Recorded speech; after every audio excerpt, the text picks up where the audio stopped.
Ernesto Rademacher Martins e Alexandre Moreira Valente. Bom, obrigado. Vou começar a apresentação, então. Fui encarregado aqui, sou o comandante Rademacher, do Ministério da Defesa, e fui encarregado aqui de fazer a apresentação do Sistema de Apoio à Decisão Logístico e de Mobilização de Defesa, o APOLO. Ele é um sistema que visa coordenar as funções logísticas da defesa. Então, vamos lá, vamos falar rapidamente sobre as funções logísticas, a função logística saúde, a situação atual que nos fez evoluir o sistema com o caso da Covid-19 e as perspectivas futuras para a saúde no Ministério da Defesa. Então, nós temos 7 funções logísticas que nós devemos atender: saúde, transporte, engenharia, manutenção, salvamento, recursos humanos e suprimento. Quando a pandemia se iniciou, nós focamos em duas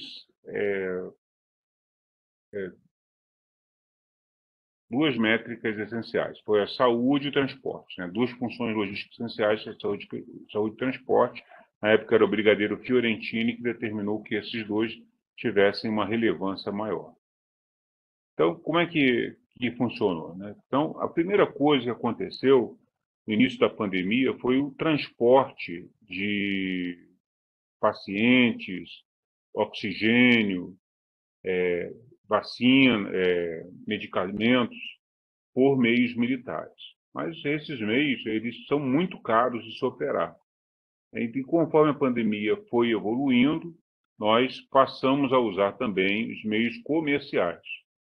Não paramos de usar os meios militares, mas já podíamos pensar melhor, né, mudar o modal, em vez de ser tudo aéreo, começar a ser por rodoviário, por fluvial, marítimo, e a gente começou a usar isso, coordenando isso pelo Apolo.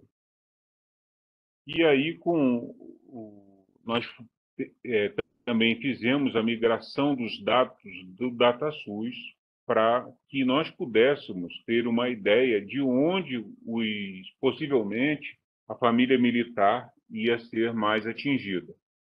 Então, existia essa funcionalidade no Apollo de importação dos dados do DataSUS, indicando aqui como no mapa apresenta, né, mais vermelho são mais críticos, um número maior de casos, e mais verde, que são poucos casos, e isso foi mutável durante toda a pandemia. O caso da família militar, onde teve o maior número de infectados foi no Rio de Janeiro. Rio de Janeiro é que concentra o maior número de militares inativos e também uma boa parte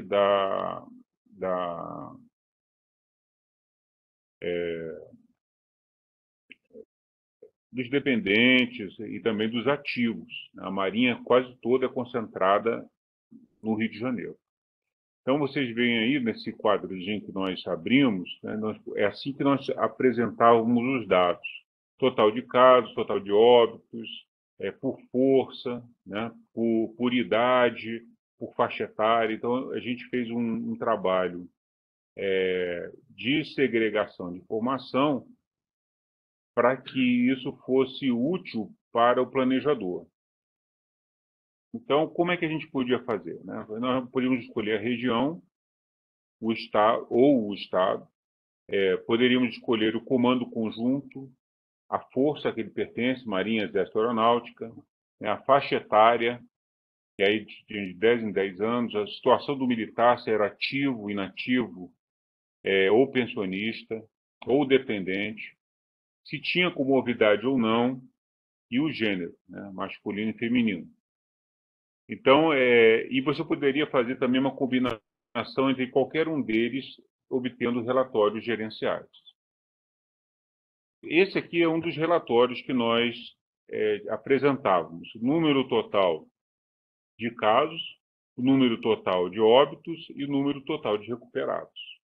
E nós também, se os senhores olharem, tiverem condições de enxergar, nesse quadro de barras, que é a evolução do número de casos em tratamento, nós tínhamos uma previsibilidade, nós tínhamos um algoritmo que calculava a previsibilidade de contaminados em tratamento.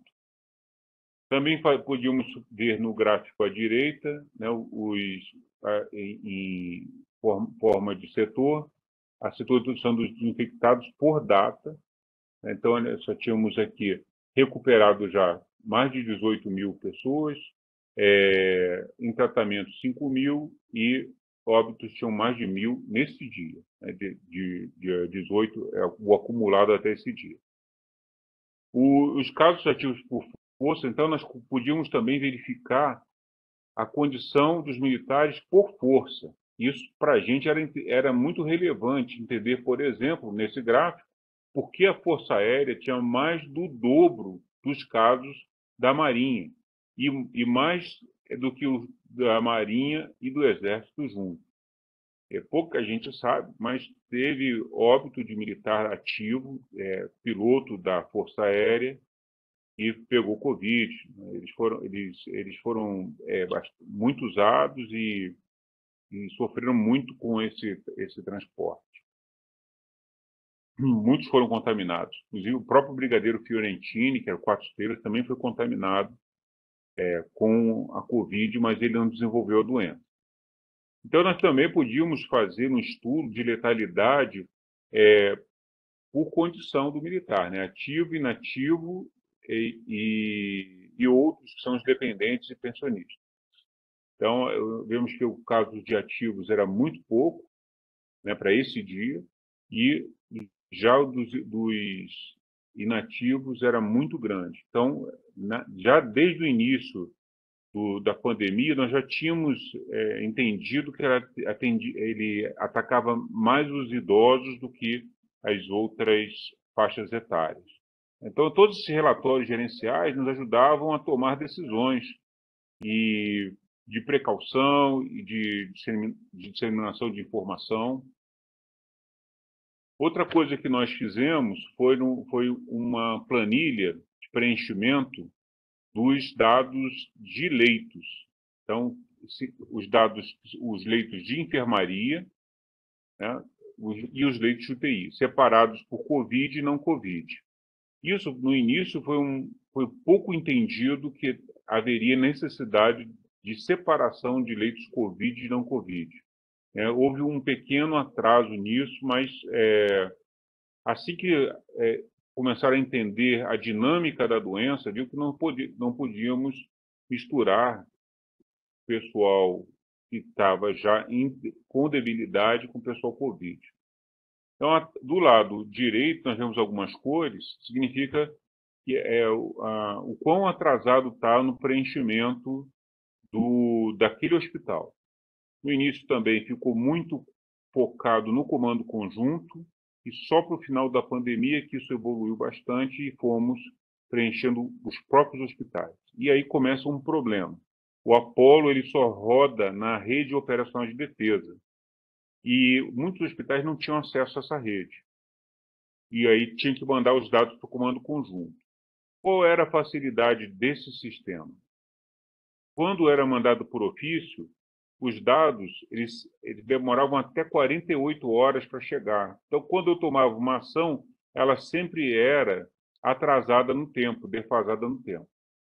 Quando os hospitais começaram a entender a importância do sistema, começaram a preencher. E outra coisa que nós produzimos foi a possibilidade de exportar os dados. Então, você exportava dados para planilhas Excel e usava para fazer outros gráficos ou saber outras situações. Como todos os hospitais viam todas a situação dos outros hospitais, isso permitia que eles pudessem pedir ao comando conjunto a transferência de um para o outro hospital, caso a situação fosse piorando. Isso também dava uma segurança, esse sistema dava uma segurança porque eu tinha a data, o horário e a pessoa que preencheu num histórico.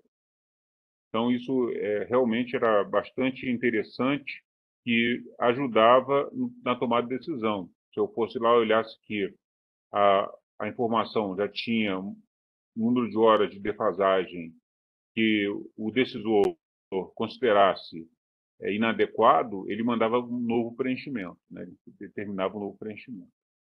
Aqui também vimos a necessidade de colocar de uma forma muito simples a necessidade de pessoal. Então, eu poderia escolher a Organização Militar de Saúde, OMS, a profissão, se é médico, enfermeiro, técnico de enfermagem ou fisioterapeuta, né, por comando conjunto e a data que você pediu. O que era, né? Então, como é que tá? Como é que era? A gente podia preencher o número existente de médicos, a desejada e a que estava indisponível. O que é indisponível? O médico doente, o médico está de férias, o médico não compareceu à unidade de saúde, então isso tudo impactava, né, na equipe que estava atendendo. E a gente queria que isso aqui fosse preenchido para poder ajudar também ao comando conjunto e ao nível estratégico a distribuição desses recursos humanos. Aqui nós também verificamos, no início da pandemia, nós não sabíamos qual eram as necessidades que tínhamos uma ideia muito genérica das necessidades. Então, respiradores era uma necessidade recorrente. Esses respiradores viajaram o Brasil inteiro, foram para o Senai, nos ajudou a reparar esses respiradores, e depois eles foram entregues às unidades hospitalares. Nós ganhamos muitos respiradores do Ministério da Saúde, e aí tinha uma série de informações de equipamentos que pudessem ser úteis ou necessários para o hospital, e ele rapidamente preenchia, e essa informação rapidamente chegava aqui ao alto comando, que poderia realocar recursos ou pedir ou de um outro hospital ou comprar novos recursos para mandar para aquele hospital que estava com carência de algum produto. Aqui nós temos também um formulário dos pacientes. Como é que, quantos pacientes nós tínhamos suspeitos de Covid, quantos eram confirmados, quantos eram casos médios, graves e quantos eram os recuperados e quantos óbitos tivemos. Então, isso aqui era preenchido e isso gera um gráfico, aquele gráfico que os senhores viram, e outros gráficos que nós vamos ver aqui. Isso nós chamamos de relatórios, né? Então, são relatórios gerenciais do atendimento das forças à Covid. Então, aqui nós percebemos que os leitos de enfermaria eles eram convertidos em leitos de UTI e vice-versa. Então, nós temos uma barra, o número total de leitos, e essa barra ficava mais azul ou mais vermelha conforme o hospital ia alterando a sua capacidade de receber pacientes graves ou pacientes médicos. Então, se houvesse aumento total de leitos, então isso também era representado aqui. Só que aqui, né, vocês vão ver que são casos de Covid e os casos gerais, que também era importante saber qual era a condição. À direita, nós vemos que existe o histórico de ocupação da UTI e uma regra de tendência. Então, ali eu já sabia que 60% dos meus leitos estariam ocupados num espaço temporal aí de 15 dias, né, de 10, 15 dias. Então, isso é interessante porque é uma métrica que faltou uma retroalimentação para que a gente pudesse melhorar esse algoritmo. Então, isso foi uma deficiência que nós tivemos, mas funcionou muito bem. Então, aqui temos o outro gráfico gerado por aquelas informações preenchidas, que é a situação de médicos, a situação de enfermeiros, a quantidade, e a indisponibilidade deles. Aqui temos também dos pacientes, casos suspeitos, confirmados, recuperados e óbitos, e os pacientes que são graves e pacientes médicos. Isso tudo leva ao médico, ao decisor, estratégico, operacional e tático a tomar ações no sentido de mitigar os efeitos da doença. Então, aqui na FAB, por exemplo, nesse quadro, a FAB não tem nenhum caso grave, a Marinha tinha aí 20% e o Exército 80%. São dados reais, tá? Todos esses dados aqui são reais. Bom, então, perspectivas futuras. Então, nós vimos que há uma necessidade de prever as pandemias e de ter ações mais imediatas nesse sentido. E vimos que o Brasil é signatário da adoção da família de classificação internacional da OMS, que é CID, CIF e o ICHI.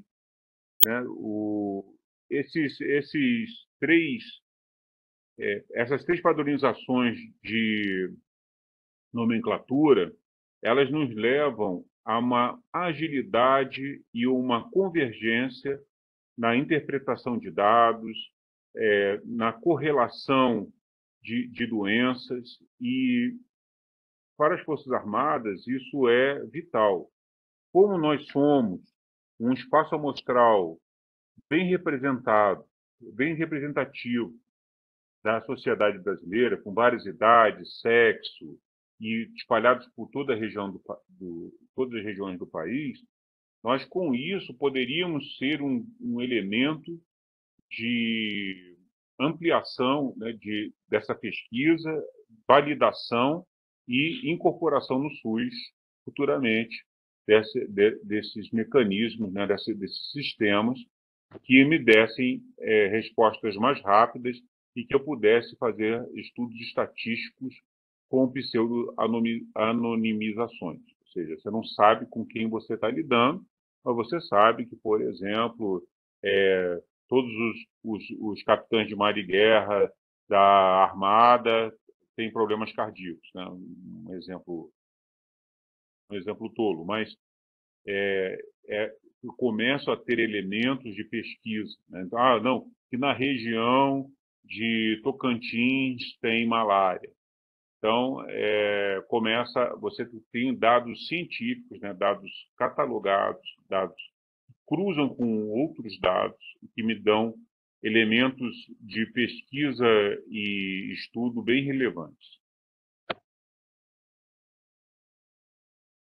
Então, como é que seria isso? Então, a gente precisa, para montar essa base de dados, de pesquisa, estudo e prevenção de doenças, prognóstico de doenças, nós precisamos dos registros médicos das Forças Armadas, das organizações de saúde, das organizações militares de saúde das Forças Armadas. Precisamos dos atestados de óbito dos cartórios, que não são dados estruturados ainda, que deveriam ser, e os dados de conveniados. Tem muito de nós que somos atendidos por hospitais fora da nossa rede, que são os hospitais não militares, no caso de plano de saúde. Então, isso tudo, com esses dados todos, nós poderíamos trabalhá-los, fazendo uma conversão para que eles se adaptassem às condições de doenças relacionadas à saúde, a funcionalidades e incapacidades e a intervenção de saúde individual e coletiva. Aqui está invertido, tá, a nomenclatura. Mas é importante ter isso tudo, que isso me dá um panorama muito interessante. Quem já teve contato com a CIF e a CID-11, elas juntas, quando operando juntas, elas nos dão um retrato muito fiel da realidade da saúde da nossa população. Então, é bem interessante que a gente continue isso. Então, a ideia agora é a gente criar um BIEG Saúde, que é um banco de informações estratégicas gerenciais de saúde, já utilizando as nomenclaturas da Organização Mundial de Saúde. Isso tudo, ele migra para o Apollo, essas informações, que o banco é só um banco, ele armazena os dados. E o Apollo, ele vai começar a me dar informações relevantes cruzadas com várias outras situações, até de custos, de planejamento financeiro, necessidade de construção de hospital ou de realocação do hospital. O hospital não está mais no local adequado, né? Estabelecimento de estratégias para contenção de doenças, para segurança alimentar, né? Entender como é que funciona a dinâmica da nossa população em nascimentos, óbitos, doenças, incapacidade, e quais são os fatores de risco que a nossa população está inserida, quer seja regional, quer seja funcional, pela função que ele desempenha na força, ou quer pela região que ele está. Então, esses resultados todos, nessas pesquisas, podem produzir uma melhor qualidade de vida para o nosso pessoal e uma expectativa de vida maior também, com qualidade, sem que com isso impacte de forma significativa no orçamento. Eu acredito que a gente possa reduzir bastante os custos quando isso estiver funcional, né, operacional. Então, finalmente, né, como é que nós estamos hoje? Nós estamos desenvolvendo novos módulos e, para isso, nós estamos pegando um investimento pesado. Recentemente pedimos 5 milhões de reais para o chefe de logística, o Almirante Silva Lima, e ele concordou que há essa necessidade, porque nós precisamos dar consciência situacional para o nosso pessoal, né, para os nossos chefes, e sermos referência em pesquisa na área médica, podendo mandar nossos médicos para o exterior para fazer apresentações da situação médica do país e também coletar dados estrangeiros. Então, queria agradecer a todos pela atenção. Aqui estão meus contatos e depois eu vou disponibilizar essa apresentação para os senhores. Muito obrigado. Passo a palavra para o comandante Valente. Espera aí.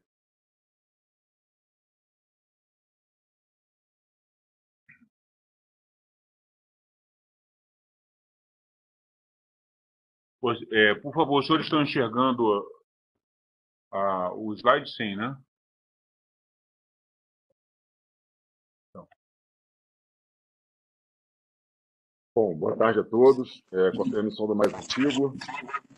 Em primeiro lugar, gostaria de agradecer a oportunidade de apresentação nessa videoconferência na jornada de medicina militar. É uma satisfação, uma honra muito grande para mim. Então, o que nos coube falar foi sobre ações de saúde no combate à Covid-19. Um breve sumário.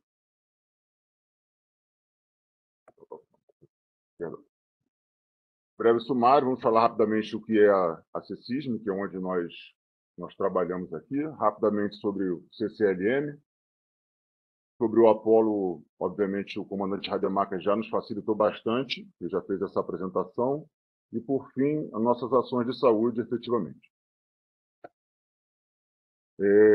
Não sei se todos os senhores conhecem, mas nós fazemos parte da seção de interoperabilidade em subsistência e medicina operativa, CECISM. Nós somos um coronel, que é o nosso gerente, coronel do Exército, veterinário. Temos o coronel Souza também, que é o médico da FAB. Eu, capitão de fragata médico Valente, da Marinha do Brasil, e também a major farmacêutica da FAB, Bárbara. Só para situar os senhores no nosso organograma, o Ministério da Defesa basicamente é dividido em dois braços, o Estado-Maior Conjunto das Forças Armadas e a Secretaria-Geral, e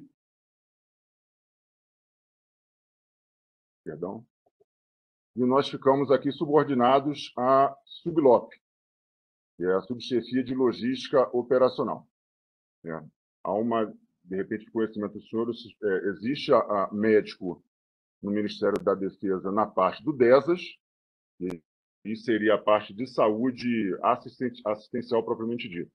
Nós na CECISM, nós temos outra função, em condições normais de temperatura e pressão. A nossa função, basicamente, é a subsistência, dividida em segurança dos alimentos e defesa alimentar, e a medicina operativa ou saúde operacional. Rapidamente, só para os senhores entenderem, a nossa função é em relação à segurança dos alimentos, que seria a contaminação acidental de água e alimentos. A parte de defesa alimentar, que seria o estudo sobre a contaminação intencional da água dos alimentos, como adulteração, sabotagem e terrorismo alimentar. E a medicina operativa, de ações realizadas em operações militares que visam a conservação do potencial humano, o objetivo de manter a capacidade operacional de uma força. Então, essa é a nossa função diária, normal. Diante de situações como essa, da Covid-19, existe uma estrutura chamada Centro de Coordenação de Logística e Mobilização, que é o CCLM. Ele é ativado em operações como essa, da Covid-19, operação de grande porte, pelo MD. E a publicação que rege, a publicação chamada Ministério da Defesa 40, TEC, November, TEC 01. Como o comandante Rademacher bem falou, o CCLM ele é dividido em algumas células. Seriam as células de suprimentos, células de saúde, células de transporte, etc. Na condição em que o CCLM ele é ativado, nós, da CECISM, nós mobiliamos essa turma de saúde. Então, essa reunião que é composta pelo chefe do CCLM, que é o nosso próprio XELOG, chefe de Logística e Mobilização, e que o subchefe é o nosso subloge, que no caso é o brigadeiro Silva Mendes, brigadeiro do ar. E ele que faz a coordenação dessas reuniões, em que na época em que a Covid estava a todo vapor, essas reuniões eram praticamente que diariamente. E essas reuniões eram compostas pelo pessoal do CCLM, pelos oficiais de ligação das forças singulares, em que todos nós fazíamos apresentações diárias, e para que com essas apresentações, com essas informações, de forma que o planejamento estratégico pudesse ser feito, ações eram empreendidas.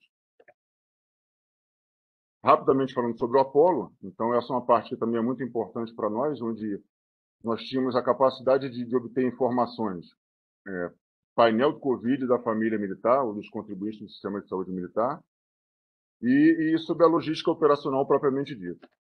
Como o próprio comandante Rademacher já mostrou, nós tínhamos condições de fazer levantamentos praticamente em tempo real, obviamente essas informações alimentadas pelos hospitais, pelos comandos conjuntos.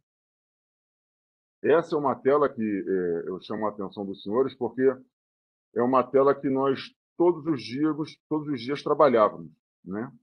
Nós pegávamos as informações das unidades de saúde de todos os comandos conjuntos, em que nós tínhamos leitos separados, leitos de enfermaria, nós tínhamos leitos de UTIs, quantidade existente, quantidade disponível, em que nós tínhamos os totais, parte Covid e parte não Covid. Então, essa é uma informação que nós realmente dependíamos das unidades de saúde, mas que nós tínhamos a capacidade, de acordo com essa informação, promover estudos, fazer previsões, etc., e planejar ações futuras. Agora, o combate à Covid, da CECISM, do CCLM, da atuação da célula de saúde. Esse é um slide que mostra, assim, de uma forma bastante importante e enfática, tudo que foi feito em termos de planejamento, até chegar à ação final do combate à Covid-19. Então, por exemplo, nós tivemos aí mais de 1,4 milhão de kits de alimentação distribuídos, mais de 9,1 mil locais públicos desinfectados, 16,6 mil campanhas de conscientização, 42 mil doações de sangue, mais de 25 mil militares empregados, 195 mil doses de vacina aplicadas em indígenas, isso é uma coisa que a gente vai falar um pouco mais ao final, e duas informações que são muito importantes, que realmente chamam muita atenção. Mais de 5 mil toneladas de material transportado nesse período de pandemia e 6 mil horas de voo. Isso, se fosse possível, corresponderia a 80 voltas ininterruptas em torno do planeta Terra. Aqui um vídeo rapidinho, só mostrando a questão da nossa ajuda em relação às evantes. Atualizar a situação para vocês. Hoje são 231 pessoas que estão na fila, aguardando por um leito hospitalar aqui em Mato Grosso do Sul. Nos últimos dias, você tem acompanhado com a gente as transferências para tratamento em outros estados pelo colapso vividos aqui. As últimas transferências foram ontem, segundo a Secretaria Estadual de Saúde. 2 pacientes da capital e 2 de Dourados foram levados para São Bernardo do Campo, no ABC Paulista, por um avião da Força Aérea Brasileira. Isso aí, que decolou no final da tarde, aqui de Campo Grande. Atualizar a situação para vocês. Verdade. Então, como atuação da célula de saúde, era importante que nós, os médicos aqui, conhecêssemos a situação atual dos hospitais. Então, essas informações em reuniões diárias, inicialmente, já mais para o final da pandemia, essas reuniões ficaram semanais, por último quinzenais, até que, mensalmente, nós tivemos, com o fim da situação de emergência sanitária, essas reuniões acabaram. Mas essas reuniões eram importantes justamente para isso, sabermos a situação dos hospitais, com informações dos comandos conjuntos e dos oficiais de ligação de cada força. Conseguimos fazer o mapeamento desses hospitais, principalmente através do Apolo e de informações do próprio comando conjunto, como o número de tipos de leitos, equipes e formações, condições dos equipamentos e das equipes. Por exemplo, até pela questão das informações que nós obtivemos do Apolo, a gente conseguia saber a distribuição dos contribuintes do sistema de saúde militar por comando conjunto. E aqui a gente consegue ver que realmente a região leste, que aqui, na verdade, basicamente é o comando conjunto do Rio de Janeiro, com Minas Gerais, Espírito Santo, onde se concentra a maior parte da família militar. E aqui a gente conseguia ver, inclusive, separar essa família militar, os contribuintes do sistema de saúde militar, com mais de 60 anos por comando conjunto. Então, essas informações elas eram possíveis. Conseguimos prever situações, até que hipotéticas inicialmente, com 3 tipos de cenário, onde 1% da população é infectada, cenário 2 com até 5%, cenário 3, 10%, e de acordo com o grau de doença, onde doença leve 80%, média 15%, e situações de doentes mais graves 5%. E pegávamos determinados comandos conjuntos e determinados períodos desse tempo. Então, conseguimos fazer gráficos, tínhamos noções e conseguimos saber quais eram a quantidade de leitos existentes, quantos leitos a gente poderia ter de expansão e o final de total de leitos UTI esperado. Tínhamos condições também tínhamos de saber a condição de expansão dessa capacidade, ou seja, tanto de material como de recursos humanos. Sabíamos das demandas das forças, principalmente nessas reuniões que nós fazíamos diariamente com os comandos conjuntos. Fazíamos a pesquisa também para aquisição e distribuição de insumos, centralização de materiais para uma melhor distribuição. Em determinado momento, esses materiais eles eram concentrados nos laboratórios químicos farmacêuticos, tanto da FAB quanto no Exército, no Rio de Janeiro, para que fosse um ponto central de distribuição para o restante das unidades de federação. Aumentar a capacidade de atendimento das equipes, confecção e distribuição de rotinas e protocolos. E, então, assim, a equipe aqui da CECISM sempre buscava essas informações de protocolos, diretrizes, o que o mundo, além do Brasil, falava sobre o Covid, todo o conhecimento, para que pudéssemos passar essas informações também para os comandos conjuntos. Aqui são exemplos de trabalhos, de diretrizes e de instruções emitidas aos comandos conjuntos aqui pelo CCLM. Eram mensagens administrativas, como notas técnicas de instrução sobre curso para atendimento a paciente, mensagens operacionais sobre uso de equipamentos, de classificação de área de risco, enfim, várias informações. Tínhamos que ter também uma coordenação e apoio à expansão tanto de material como de recursos de material e humano, como aquisição e distribuição de EPIs e aparelhos médicos, coordenação da distribuição de medicamentos em álcool em gel, reforço emergencial de equipe de saúde, essa é uma parte importante que mais para frente a gente vai comentar também, realização de cursos de capacitação em 3 centros de grande porte, que foram o Hospital das Forças Armadas, aqui em Brasília, a Escola de Saúde do Exército, no Rio, e o Hospital da Aeronáutica de Canoas, no Sul. E manutenção dos respiradores de UTI, como o próprio comandante Rademacher já falou. Então, essa aqui é um slide que mostra o tipo de ação que nós tivemos com reforço emergencial. Foram 6 militares da área de saúde para Tabatinga, por exemplo. Aqui no Hospital Universitário de Macapá, nós mandamos aí uma boa quantidade de militares. Era um hospital universitário que era recém-inaugurado, em que nós ajudamos, através do planejamento estratégico, ajudamos a mobiliar esse hospital para que pudesse atender ao público da cidade. Boa Vista é a mesma coisa, e São Gabriel da Cachoeira também, que é no Comando Conjunto da Amazônia, onde nós conseguimos deslocar 10 profissionais de saúde para aquela área.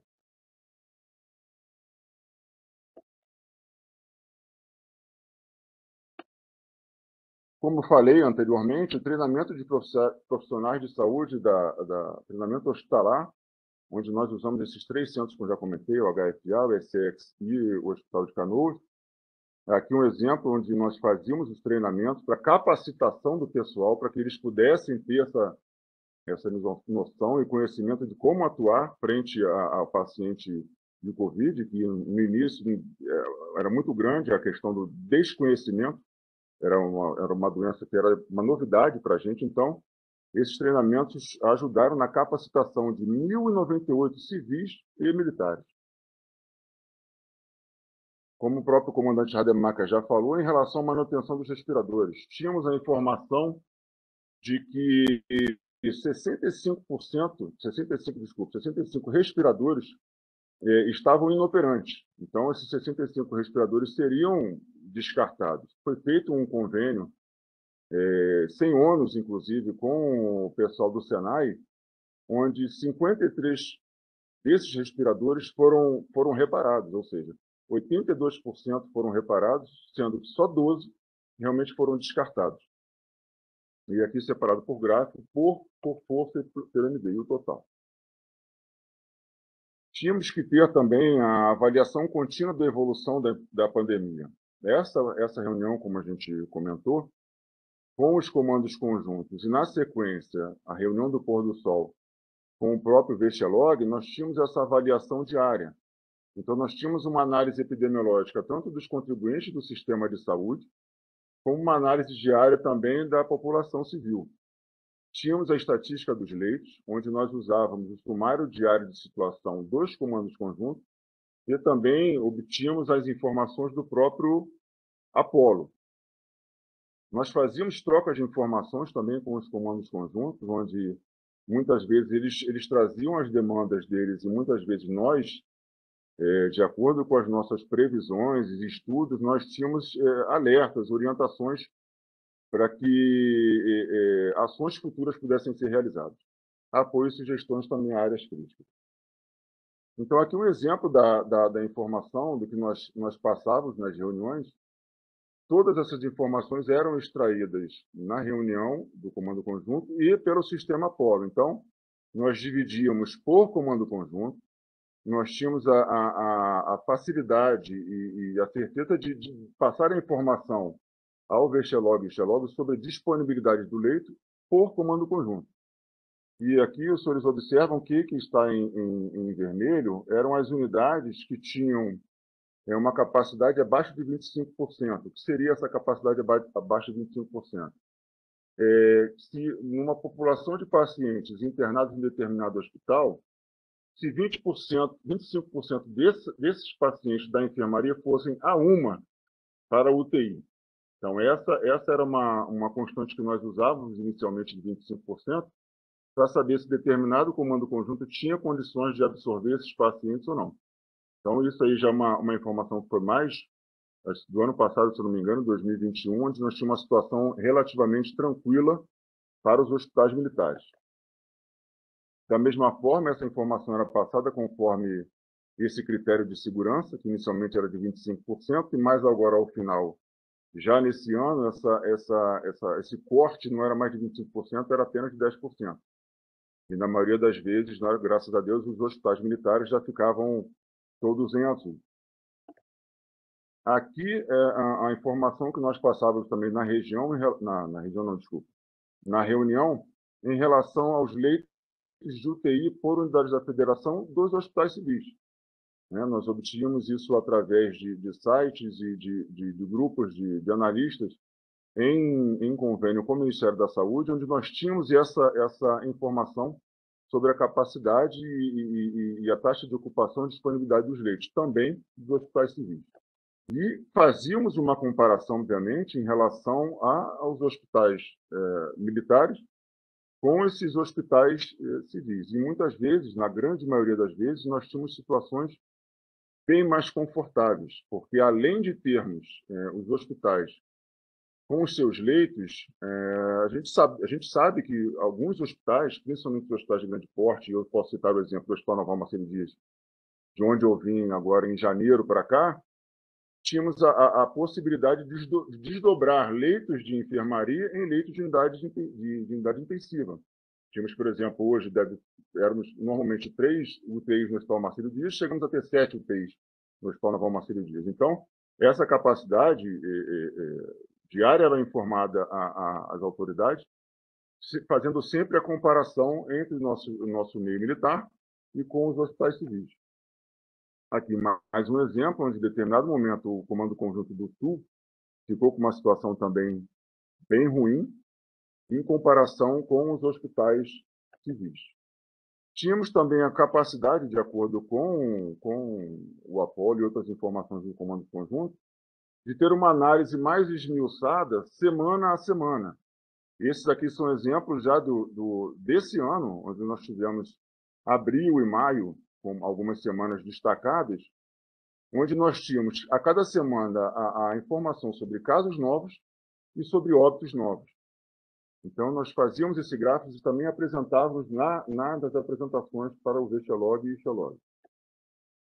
E conseguimos esmiuçar um pouco mais. Tínhamos a informação total dos contribuintes do sistema de saúde militar, ou da família militar como queiram, separávamos por militares da ativa e por força, e tínhamos uma capacidade também de obter a informação por unidade da federação. Então, isso nos ajudava, principalmente no planejamento de ações futuras, como se determinado comando conjunto não tivesse condição, estivesse numa situação vermelha para atender, conseguíamos buscar equipe ou material de outras unidades da federação. Isso a gente conseguia fazer graças ao planejamento estratégico da CCLM. Nós também tínhamos as informações, isso aqui dos hospitais, dos comandos conjuntos, mas isso daqui do meio civil, através de sites, como eu disse, de analistas que tinham convênio com o Ministério da Saúde. Então, aqui, por exemplo, é um site do painel Covid do Giscard, nós tínhamos a tendência de casos, onde nós comparávamos a média móvel da semana, do momento, comparávamos com a semana anterior, com 2 semanas atrás, onde nós tínhamos a previsão, possibilidade de queda, possibilidade de óbito, e isso nos ajudava sempre, em termos de comparação, a tentar fazer uma previsão futura para ações a serem planejadas. Novamente, aqui em relação a gráficos que nós buscávamos, em relação à Universidade de Oxford, eles faziam essa métrica, né, de casos dos últimos 6 meses. Então, nós tínhamos acompanhamento dos gráficos dos casos novos diários e também dos nossos óbitos novos. Essas informações que eram passadas diariamente nas reuniões. Tínhamos também, pela Universidade de Washington, também Instituto de Métrica, onde nós tínhamos da tendência de casos e óbitos sempre do momento onde fazíamos 6 meses para frente. Então, nós tínhamos condições de acompanhar possibilidade de tendências. E a grande maioria das vezes em que nós acompanhamos esses gráficos batiam em termos de previsão com o que nós tínhamos de acompanhamento. Então, nessas reuniões que nós tínhamos com os comandos conjuntos e com a reunião do pôr do sol, que assim era chamada, nós tínhamos as perspectivas em relação à realidade do Brasil, em relação aos contribuintes do sistema de saúde militar. Então, aqui são alguns exemplos, onde nós tínhamos projeção do cenário de óbitos, onde conseguimos ver a época que março e abril seria um pior período, possivelmente para a questão do inverno, projeção do período crítico para março em 23 unidades da federação, em 11 em abril, possibilidade de novo pico, isso em 2021. Em relação aos contribuintes do sistema de saúde, nós passávamos as informações de aumento de casos, aumento de óbitos, de militares da ativa, maior crescimento dos casos de militares da ativa. Conseguimos passar a informação que X unidades da federação, 70% dos óbitos dos contribuintes de saúde militar, principalmente o aumento dos óbitos nesses contribuintes acima de 60 anos. Então, são exemplos de ações que nós sugeríamos e passávamos para os comandos conjuntos. Conhecimento e disponibilidade de leitos, para estudar a possibilidade de necessidade de expansão, orientações em relação aos militares da ativa, em relação a tratamento, a protocolos, enfim. Nós tínhamos condições, de acordo com esse planejamento, de passar as informações aos comandos conjuntos.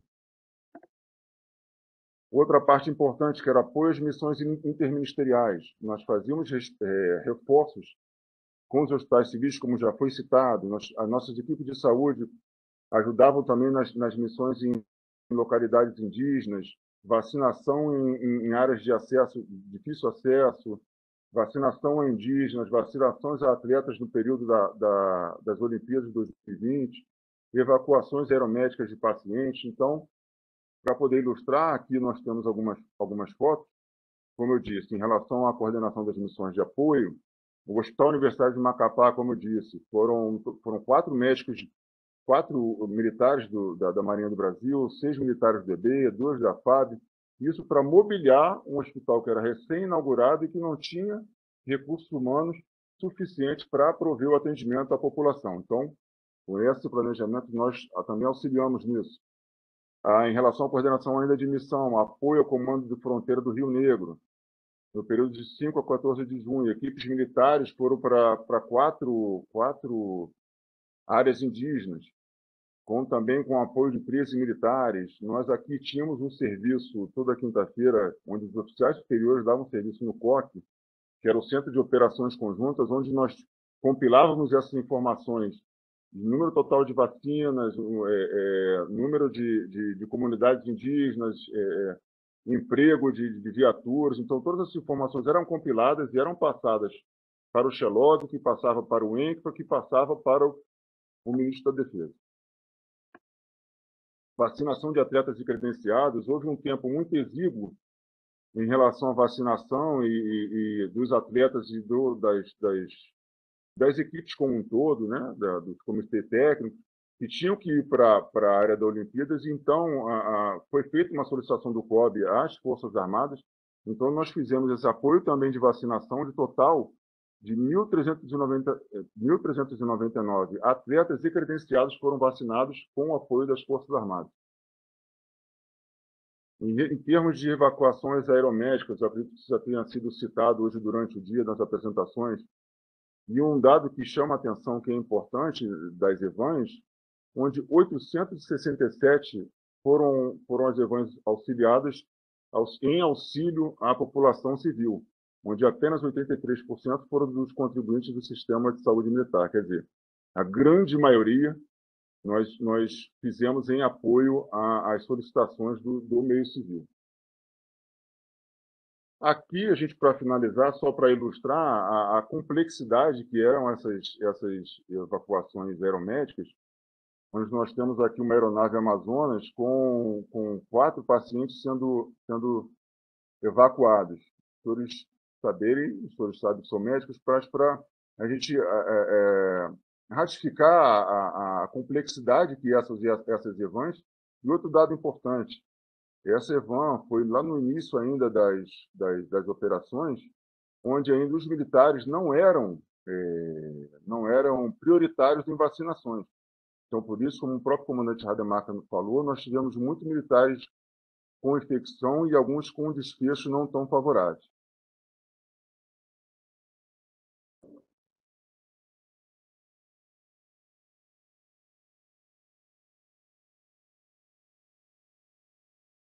É uma aeronave que tem capacidade para o transporte de 6 pacientes simultaneamente. Nessa EVAN eram 4.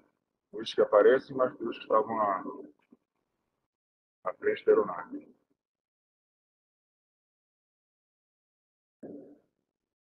Bom, senhores, era isso que eu tinha que apresentar para os senhores. Espero que não tenha sido muito rápido e eu deixo aí.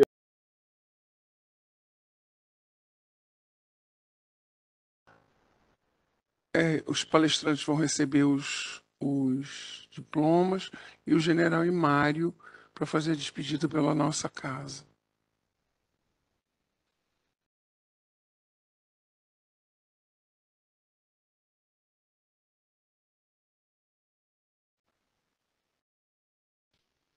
Os palestrantes que...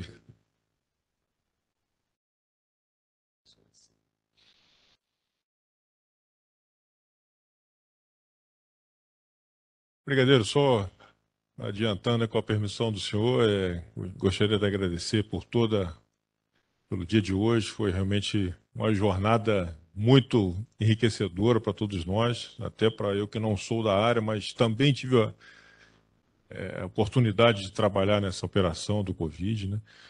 Agradecer a professora doutora Margarida, nossa ilustre representante aqui da nossa escola, pela condução dos trabalhos, do senhor, toda a academia, todas as autoridades, nossa Marinha, Força Aérea, o Exército, nossa querida Polícia Militar, Corpo de Bombeiros do Rio de Janeiro, o FRJ presente. Então, muito obrigado por essa oportunidade. Em nome do nosso comandante-geral Katibe, a escola sempre à disposição. É uma honra muito grande receber essa atividade. Muito obrigado, brigadeiro.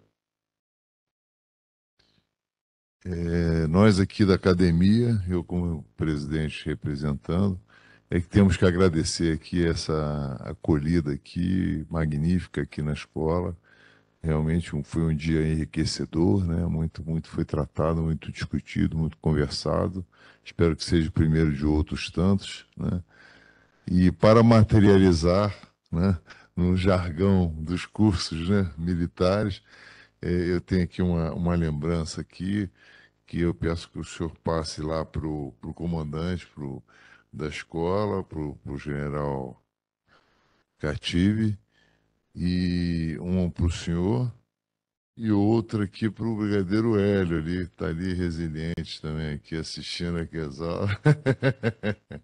Uma lembrança para materializar aqui o nosso agradecimento simplório, mas que realmente acolhida magnífica. Muito obrigado.